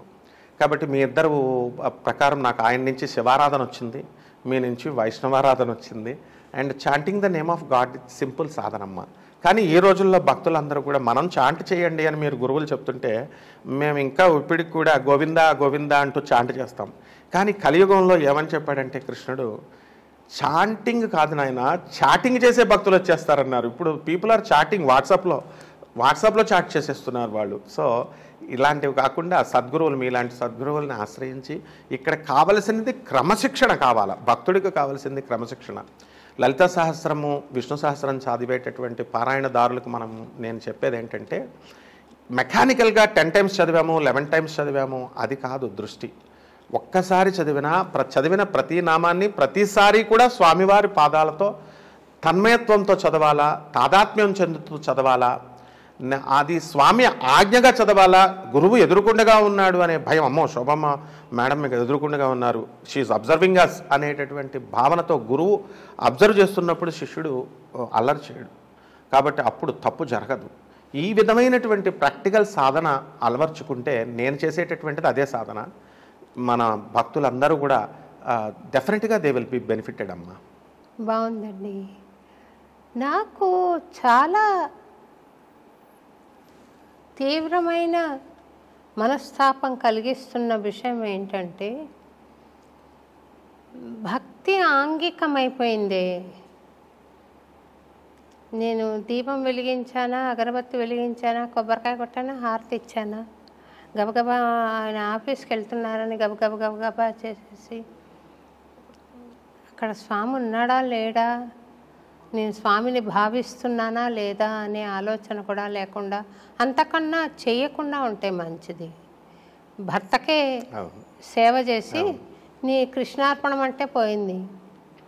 కానీ ఎందుకని ఇలాగా చ్యుతి చెందింది ఈ భక్తి ఎందుకు గుళ్ళకు పరిమితం అయిపోయింది? గుడికి వెళ్ళామా, గుడికి వెళ్తే బయటకు వచ్చిన భక్తులను అడిగితే రత్నకిరీటం పెట్టారండి స్వామికి అంటారు, కానీ ఆత్మానుసంధానం చేసుకున్నామా అన్న ఆలోచన రాదే. ఒకవేళ గుళ్ళకి వెళ్ళిన వాళ్ళంతా కూడా భక్తులైతే ప్రపంచం ఇట్లా ఉంటుందా? నేను ఇంకా ఆలోచన చేసి బాధపడిన విషయం, గుడిని నిర్వహించే ఒక పూజాది కార్యక్రమాలు చేసే మహానుభావుడు ఒక వృద్ధురాలు నగలు పెట్టుకుని వస్తే ఆమెను చంపేసి గుడి వెనక పారేసి రక్తం గుళ్ళో ఉంటే అది కూడా తుడిచి, ఏమి తుడుస్తున్నామని భక్తులు వచ్చి అడిగితే పిల్లి పురుడు పోసుకుంది, నేను క్లీన్ చేస్తున్నానని చెప్పిన మహానుభావులు ఉన్నారే ఈ లోకంలో. ఇది నేను భయపడేది ఏమిటంటే, మనకు కణాలు ఉన్నాయి లోపల, జీవకణాలు. ఒక్కొక్క కణానికి దానికి స్వతంత్ర ప్రతిపత్తి ఉంది, మళ్ళీ దానికి తెలివితేటలు ఉన్నాయి. పరాయి కణాలు ఏవైనా వచ్చి బ్యాక్టీరియా వచ్చి ఫైట్ చేస్తే వాటితో ఫైట్ చేయగలిగిన ఇంగితం ఉంది, జ్ఞానం ఉంది, వివేకం ఉంది. అన్ని కణాలు మన బాడీలో ఉండగా కొన్ని చనిపోతున్నాయి, మళ్ళీ కొన్ని కొత్తవి పుడుతున్నాయి. అంటే మనం అంచెలంచెలుగా రోజు చస్తున్నట్టే లెక్క, కొత్తవి పుట్టుకొస్తుంటే మళ్ళీ పుడుతున్నట్టే లెక్క. మరి చివరి దశలో మొత్తం స్తంభించి మనం మరణం పొందడం వేరు, కానీ ఇది రోజువారీగా జరుగుతోంది. కొత్త జీవకణాలు పుట్టడం, పాత జీవకణాలు పోవడం, ఇది జరుగుతోంది కదా. ఈ జీవకణాలు ఎలా మంచివి కూడా ఉండిన దేహంలో, చెడు కణాలు కొన్ని ఉండిన క్యాన్సర్ లాగా, ఆ క్యాన్సర్ మూలాన మనిషి చనిపోతున్నాడు, మొత్తం కణాలు మంచివి కూడా పోతున్నాయి కదా. అలాగా ఈ దుర్మార్గులు ఉండటం మూలాన మంచి వాళ్ళకు కూడా తప్పదా? మనం కూడా విశ్వగాత్రంలో, విశ్వక్షేత్రంలో, విశ్వాత్మ దేహంలో మనమందరం కూడా కణాలే కదా. కొన్ని చెడు కణాలు ఉండడం వలన మంచి కణాలు కూడా అనుభవించవలసి ఏమైనా వస్తుందా అనేది ఒక ఆలోచన అండి. మీ అభిప్రాయం ఏంటి? 100% అమ్మా. శ్రీకృష్ణ పరమాత్మ ద్వాపర యుగంలో ఉన్నప్పుడే డూప్లిసిటీ అనేది ఉంది, ఈ చెడు అనేటువంటిది. కాశీరాజు ఫ్రెండ్ అయినటువంటి పుండరీక రాజు ఉన్నాడు. అతను నేనే కృష్ణుడిని, ఒరిజినల్ కృష్ణుడిని అని కృష్ణుడి దగ్గర ఉన్నటువంటి శంఖము, ఈ యొక్క సుదర్శన చక్రాల్ని బయట ఐరన్ షాప్లో, వెల్డింగ్ షాప్లో తయారు చేయించుకొని పెద్ద పెద్దగా పెట్టుకున్నాడు.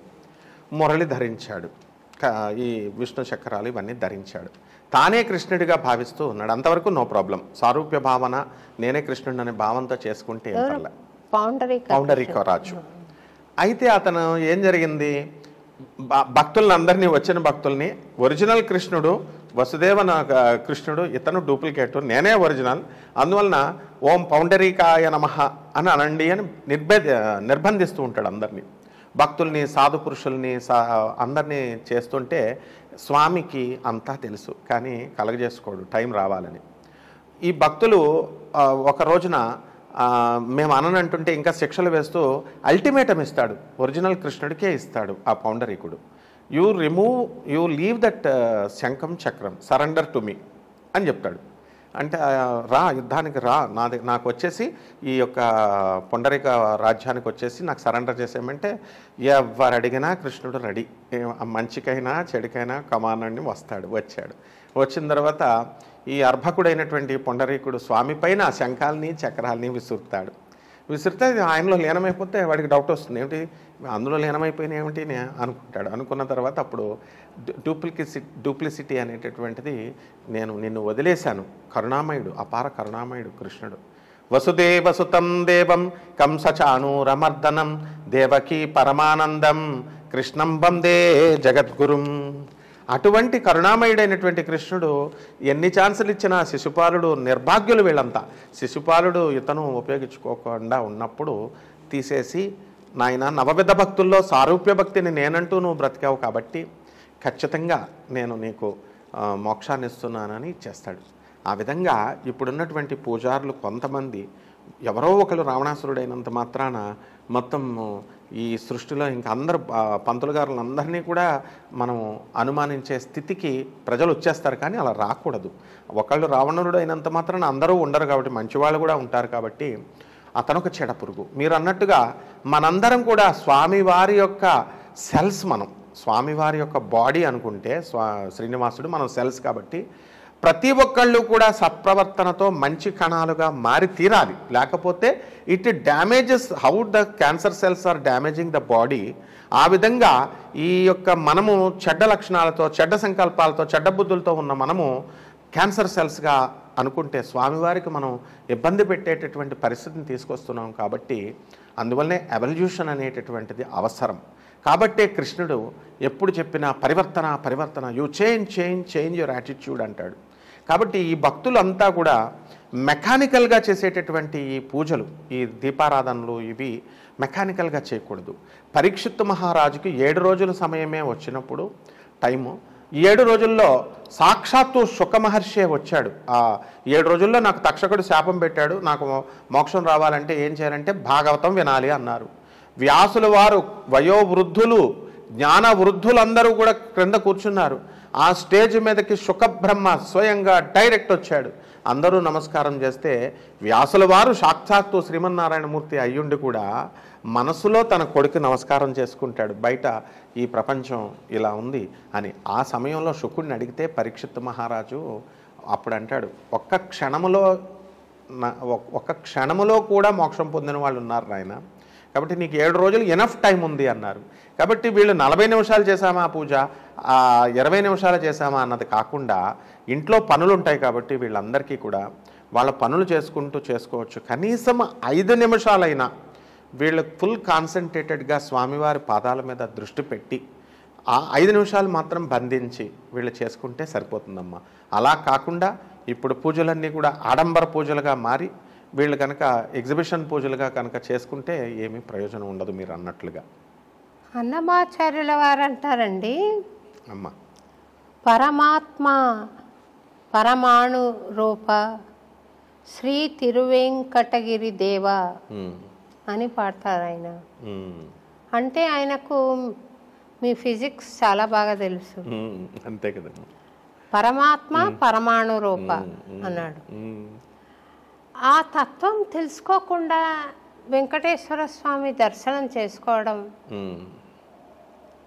అంత లాభించదేమో అని నేను భావిస్తున్నా. మీ అభిప్రాయం ఏంటంటే? 100% అమ్మా, ఖచ్చితంగా మీరు అన్నదే కరెక్ట్. అణువణువులో నేనే అయ్యున్నాను అణోరణమయం అంటాడు.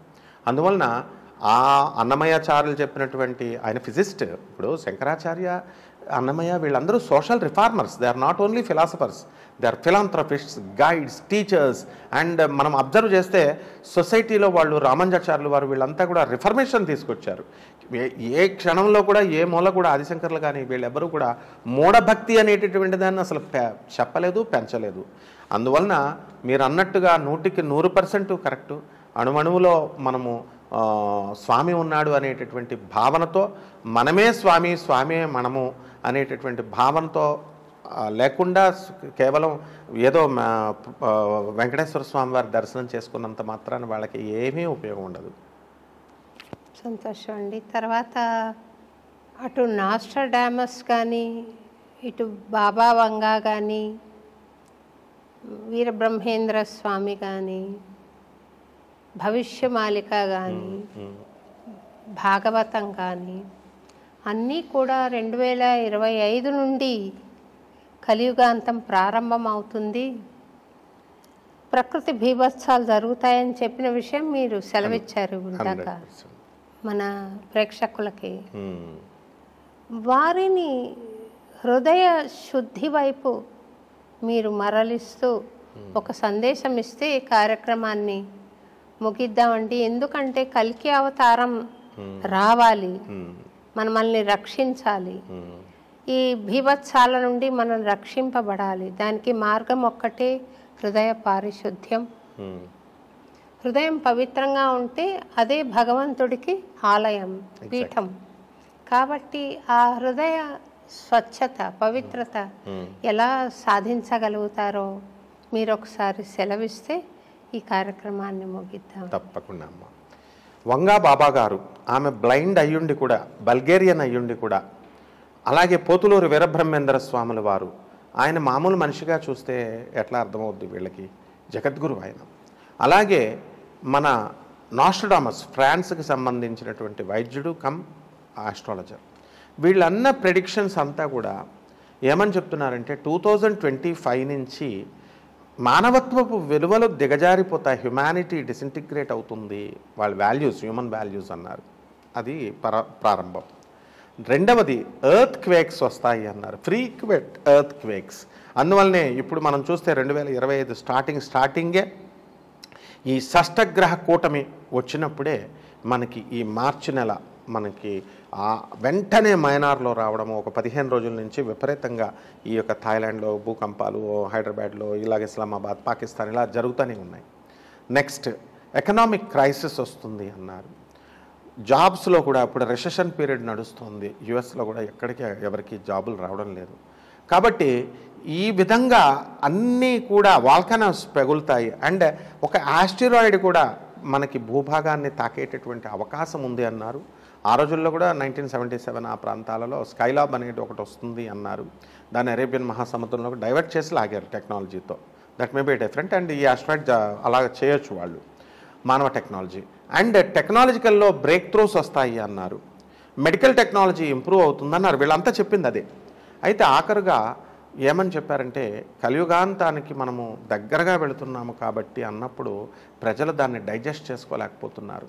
ఎందువలనంటే అమ్మో మనం ఇంకా శాశ్వతంగా భూమి మీద ఉండాలా, మనము నెగిటివ్ని వీళ్ళు రిసీవ్ చేసుకోవడం చాలా కష్టం.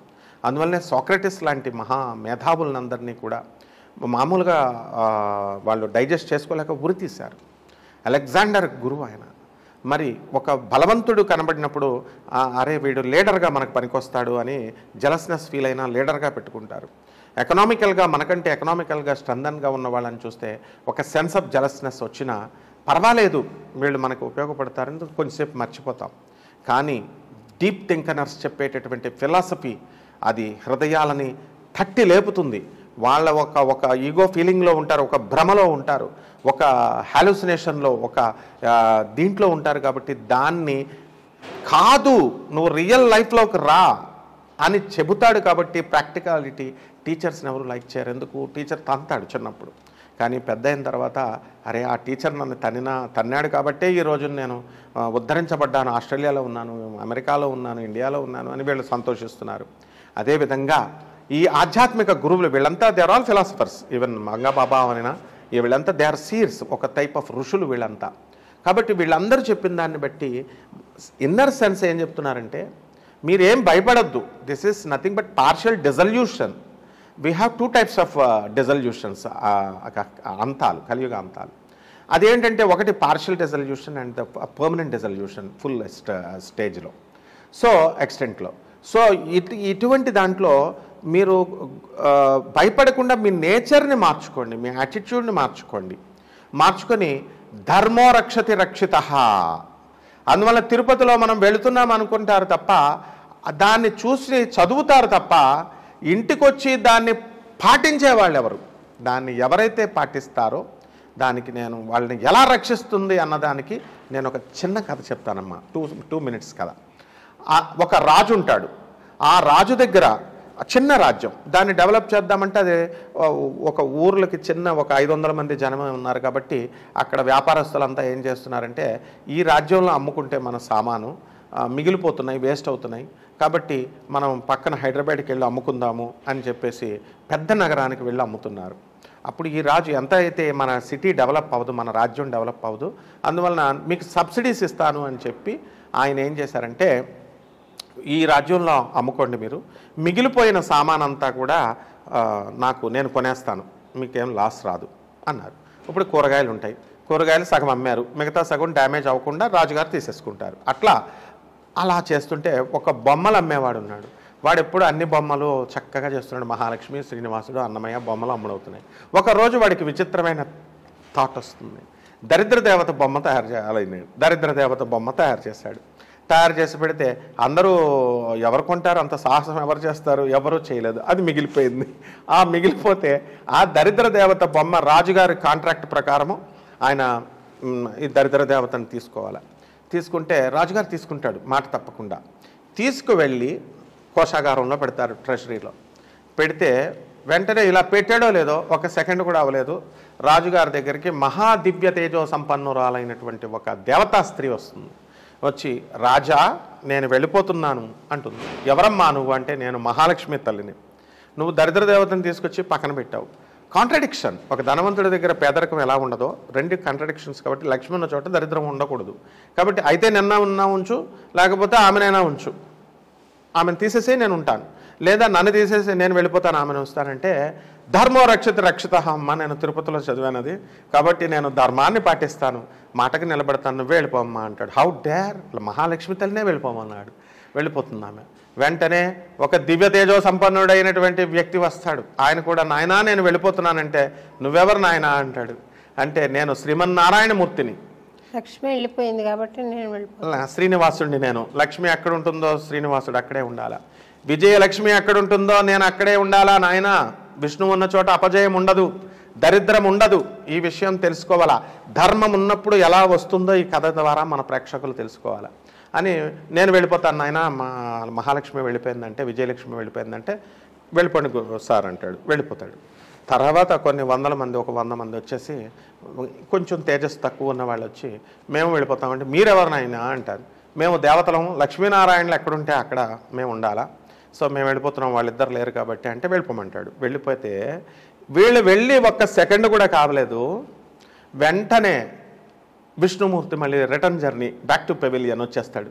వచ్చేసి, రాజా నేను వచ్చేస్తున్నానంటే, నేనేమి నిన్ను వెళ్ళమనలేదు, నేనేమి నిన్ను రమ్మనలేదు, ఎందుకు వెళ్ళావు, ఎందుకు వచ్చావు నాయన అంటే, ధర్మం ఎక్కడుంటుందో నేను అక్కడ ఉండాలి, నువ్వు ధర్మానికి కట్టుబడ్డావు, ధర్మో రక్షిత అని, నువ్వు ధర్మాన్ని కట్టుబడ్డావు కాబట్టి ఐఎమ్ కమింగ్ అగైన్, నేను నీ దగ్గరే ఉంటానని వచ్చేస్తాడు.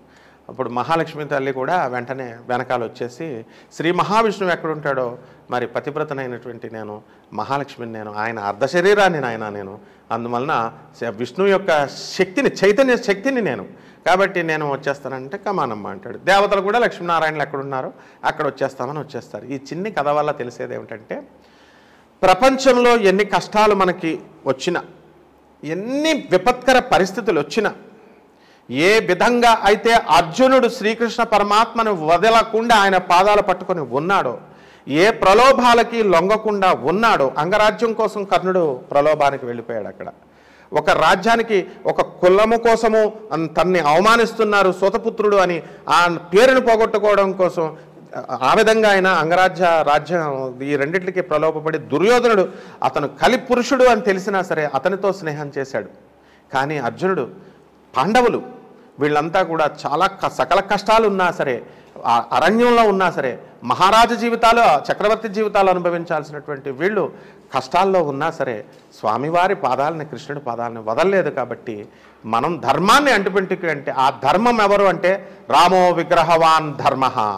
రూపం లేనటువంటి ఆ ధర్మాన్ని ఒక కుప్ప కింద పోస్తే ఆ వచ్చేటటువంటి రూపమే రాముడు, ఆ వచ్చేటటువంటి రూపమే కృష్ణుడు, ఆ వచ్చేటటువంటి రూపమే శ్రీనివాసుడు.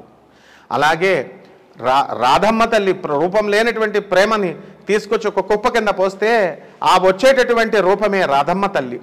అలాగే భక్తికి రూపం ఉండదు, ఆ భక్తికి రూపం లేనటువంటి ఆ భక్తిని ఒక కుప్ప కింద పోస్తే ఆ వచ్చేటటువంటి రూపమే హనుమంతుడు.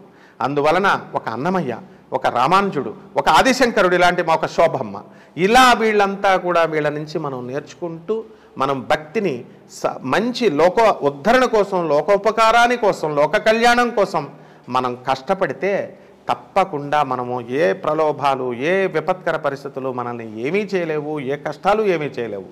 నేనే దానికి ప్రాక్టికల్ ఎగ్జాంపుల్. ఎన్నో కష్టాలు వచ్చినా సరే ఎప్పుడు కూడా స్వామివారి పాదాలను విశ్వాసాన్ని, ఆయన పాదాల మీద ఉన్నటువంటి విశ్వాసాన్ని వదలలేదు. కాబట్టే ఈరోజు మా శోభమ్మ గారి పాదాల దగ్గర ఉంటూ ఆమె ఇచ్చినటువంటి అవకాశాన్ని, మహదవకాశాన్ని, అది ఒక ఆనర్ నిజంగా నా జీవితంలో అమ్మ. అందరికీ ఆనర్ కూడా. ఇంతకుముందు ఇంటర్వ్యూలు చేయించుకున్నటువంటి వాళ్ళకి తెలుసు, కానీ హృదయంలో వాళ్ళు ఓపెన్గా వాళ్ళు పాపం బయటికి సమాజం కోసం చెప్పలేరు. కానీ అన్ని ఇగోలు, అన్ని అహాలు అన్నీ గురువు ముందు ఉండకూడదు. కాబట్టి గురువు అంటే ఒక ఆల్మైటీ, గురువు అంటే అది మహోన్నత స్థానం. ఆ స్థానాన్ని మామూలుగా గురువు అంటే సరిపోదు. ఆ మహోన్నత ప్రమాణాలను పాటించేటటువంటి మనం విధానమే గురు శిష్య పరంపర.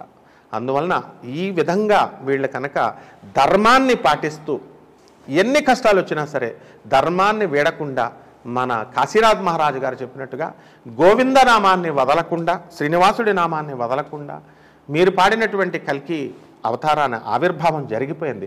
ఇప్పుడు ఎక్కడో కల్కి వస్తాడని మనం ఏమీ ఇంకా కొత్తగా, ప్రజలంతా ఏంటంటే మిరాకిల్స్నే ఎక్స్పెక్ట్ చేస్తూ ఉంటారు.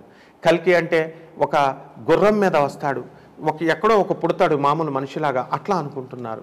అదంతా జరిగిపోయింది. డార్క్నెస్ నుంచి, ఇగ్నోరెన్స్, అజ్ఞానం అనేటటువంటిది డార్క్నెస్. ఆ డార్క్నెస్ నుంచి ఒక కత్తి పట్టుకొని వస్తున్నాడు. కాబట్టి లైటే దేవుడు, ఆయనే కల్కి, ఆయనే శ్రీనివాసుడు. కాబట్టి ఆ రోజు మన అన్నమయ్యపురంలో మార్చి 26వ తారీఖునే మనం ఆ సభలోనే మీ నోటితో ఆ పాట మీ శిష్యులందరూ, మన వాళ్ళంతా పాడారు, వచ్చిన భక్తులంతా హ్యాపీగా ఫీల్ అయ్యారు. కాబట్టి కల్కి ఎక్కడో పుడతాడు అనే భ్రమల నుంచి బయటకు వచ్చేసేయాలా. ఆల్రెడీ కల్కి ఉన్నాడు మనతోనే, కల్కి పుట్టాడు. ఆయనే ధర్మం, ఆయనే శ్రీనివాసుడు, ఆయనే కృష్ణుడు, ఆయనే రాముడు, ఆయనే శోభమ్మ గారు రాసినటువంటి పాట. కాబట్టి శోభమ్మ గారు చూపించినటువంటి మార్గమే కల్కి. కాబట్టి ఈ విధానంలో ఇక ఈ కలియుగాంతం అనేటటువంటిది దగ్గరకు వచ్చేసింది. అది నిర్ణీత డిఫరెంట్ స్కేల్స్ ఉంటాయమ్మా. ఒకళ్ళు వ్యాసుల వారు 4,32,000 సంవత్సరాలని చెప్పారని డౌట్ ఉంటుంది ప్రజలకి. ఇంకా 5,000 సంవత్సరాలు ఉంది కదా అనేటటువంటి డౌట్. వీరబ్రహ్మేంద్ర స్వామి వారు ఇదేమో కలియుగంలో రాశారు. ఈ డిఫరెంట్ మెజర్మెంట్స్ ఉంటాయి. ఒక 365 రోజులు ఈజ్ ఈక్వల్ టు 1 ఇయర్ మానవ లోకంలో అయితే, దేవలోకంలో హాఫ్ డే బ్రహ్మదేవుడికి. అట్లా కొన్ని మెజర్మెంట్స్ ఉన్నాయి 1 డే మామూలు వాళ్ళకి. అలాంటివి 100 ఇయర్స్ జరిగితే ఏవో కల్పాలు, యుగాలు ఇవన్నీ ఉన్నాయి, మన్వంతరాలు ఇవన్నీ. ఆ క్యాలిక్యులేషన్స్ అన్నీ ఆ స్కేల్స్ డిఫరెన్స్ వల్ల ఆ తేడా అనిపిస్తుంది. కానీ మనం బోర్డర్ దగ్గర ఉన్నాము అనేటటువంటిది నగ్న సత్యము. కాశీనాథ్ మహారాజు గారు ఆ రోజు చెప్పిన దాంట్లో అవన్నీ కూడా నేరేషన్స్ అన్నీ కూడా జరుగుతున్నాయి, ఇన్సిడెంట్స్ అన్నీ జరుగుతున్నాయి. సో కన్క్లూడ్ చేసేది నేను ఏంటంటే అమ్మ, అతి దగ్గరలో ఉన్నాం. అండ్ పురాణాల్లో కూడా ఆయన క్లియర్గా చెప్పారు. ఏ భాగవతంలో అక్కడ గురు, తర్వాత చంద్ర, ఆ యొక్క రవిగ్రహాలు వచ్చినప్పుడు సత్యయుగము వస్తుంది, పునర్వసు నక్షత్రంలో వచ్చినప్పుడు కర్కాటక రాశిలో వచ్చినప్పుడు అన్నారు. మొదటి పాదంలో పుష్యమి నక్షత్రం మొదటి పాదంలో అన్నారు. కాబట్టి అవన్నిట్ల రీత్యా సత్యయుగ ధర్మం అనేటటువంటిది మారింది. యుగ ధర్మాల డెఫినేషన్స్, మహాత్ముల యొక్క జీవితాలు, మహాత్ముల యొక్క కాలాలని మనం అంచనా వేయలేము. దాని గురించి వివరించినా కూడా అర్థం అవ్వదు అది బికాస్ మనం హోమోజీనిటీతో హోమోజీనిటీ రూల్ ఉంటుంది. అంటే ఒక లిమిటెడ్ వాడితో లిమిటెడ్ పదార్థాన్ని అర్థం చేసుకుంటాం. అన్లిమిటెడ్ దాన్ని లిమిటెడ్ దాంతో హెటరోజీనిటీ రూల్, దాని ప్రకారం అర్థం చేసుకోలేము. కాబట్టి ఇల్లాజికల్, కాబట్టి మనం మానవులు లాజికల్గా అర్థం చేసుకోలేము. కాబట్టి సరెండరెన్స్ ఒక్కటే మంచి మార్గము. గురు సరెండరెన్స్ మొట్టమొదట శ్రీనివాసుడుని ఎవరు డైరెక్ట్గా వెళ్ళలేరు. కాబట్టి అందరూ కూడా గురువు ద్వారానే వెళ్ళాలి. కాబట్టి మొత్తము మన విశ్వానికి నేను అపీల్ ఏంటంటే, సద్గురువు అనేటటువంటి వాళ్ళు దారి చూపిస్తారు, గురువు చెప్పడు, మనమే తెలుసుకోవాలి. శోభమ్మ పిలుపు విజయ శంఖారావం, ఇది కల్కి అవతారం ఆవిష్కరణ అనేటటువంటివి జరిగినాయి. కాబట్టి మీరు చూపించినటువంటి మార్గంలో ప్రజలంతా కూడా భక్తులుగా మారి చక్కగా ధర్మానికి కట్టుబడి, మెయిన్ ధర్మం మీదే స్ట్రెస్. మా గురుగారు అయినటువంటి రెండవ గురుగారు అయినటువంటి భారతీ తీర్థ స్వాముల వారు, మీరు శ్రీనివాసుని చూపించినటువంటి మొదటి గురువు నాకు. కాబట్టి వీళ్ళు ఈ గురువులు ఎవరు చెప్పినా సరే ధర్మాన్ని ఆచరించమంటారు. ఆయన కూడా ఎప్పుడు చెప్పినా ధర్మం ధర్మం ధర్మం అంతే సింపుల్గా చెప్తారు. కాబట్టి ఈ విధానములో మనం వెళితే అందరూ కూడా తప్పకుండా గురువులు చూపించిన విధానంతో స్వామివారిని పట్టుకొని ఈ కలియుగాంతానికి మనం చెక్ పెట్టచ్చు. కలిపురుషుడి యొక్క దానికి మనం లొంగకూడదు ప్రలోభాలకి. అండ్ కల్కి యొక్క సంపూర్ణ అనుగ్రహం మనకు లభిస్తుందమ్మా. చాలా కృతజ్ఞతలండి మీకు. టైం తీసుకుని ఇంత దూరం వచ్చి ఇంటర్వ్యూ చేస్తున్నారు. ప్రేక్షకులందరికీ ఇది నచ్చుతుందని నేను భావిస్తున్నాను. ఎన్నో విషయాలు, సందేశాలు మీరు ఇచ్చారు. వాటిని అనుసరించి అందరం కూడా రక్షింపబడతామని, కలికి వచ్చి రక్షిస్తాడని నేను ఆశిస్తున్నాను. నా మటుకు నాకు చాలా సంతోషం కలిగింది ఇంటర్వ్యూ చేసి. అనేక ధన్యవాదాలు. ధన్యవాదాలమ్మా. ఇది మా మహాభాగ్యంగా మేము భావిస్తాం మీతో ఇంటర్వ్యూ. అలాగే ప్రేక్షకులు కూడా అందరూ కూడా వాళ్ళ మంచికే అమ్మా, మీ అందరి మంచికే మహాత్ములు చెప్పినటువంటి వర్డ్స్ని మీకు నేను ఒక పోస్ట్ మ్యాన్ లాగా చెప్పాను తప్ప ఇవి నా ఓన్ ఇంటర్ప్రిటేషన్స్ కాదు. ఆచరించగలరని ఆశిస్తూ సెలవు. ధన్యవాదాలు.